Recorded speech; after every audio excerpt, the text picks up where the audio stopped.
my hope is that we can think about that next chunk of years while we were getting on top of the production issues as a time when we also need to really continue a focus on prevention.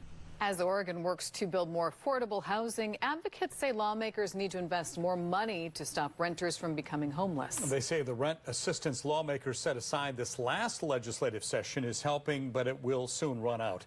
K2's Christina Giardinelli joins us live from Salem. And Christina, evictions in Oregon are spiking right now. Yeah, that's right. They are. Over the last few months, the number of evictions filed in Oregon courts has been going up, and most of those are for non-payment. Now, advocates say the good news is that renters are getting rent assistance, which is helping them from becoming displaced. This year, Oregon lawmakers invested millions of dollars to increase shelter capacity and rehouse some of the thousands of people sleeping on the streets. They also spent money trying to stop more people from becoming homeless.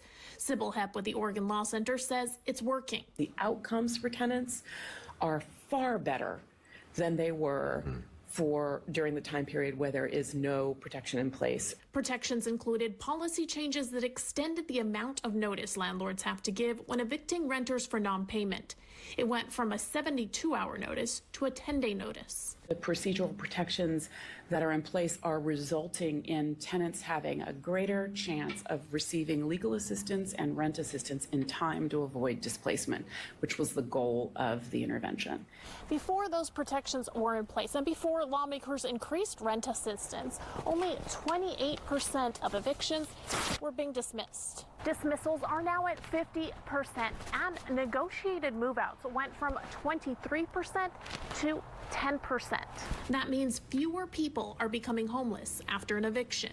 But Hebb says there's still bad news. The money isn't likely to stretch further than summer of 2024. If rent assistance resources expire, while affordability challenges persist, we are going to continue to see concerns, and we may stop seeing as positive an outcome as we have seen in the last 6 months. While more evictions are being dismissed, the number of filings is also increasing, and not just in metro areas. Take a look at this map. The counties here in purple have the highest eviction rate per capita. You can see Klamath County here in rural Oregon is at the same rate as Portland.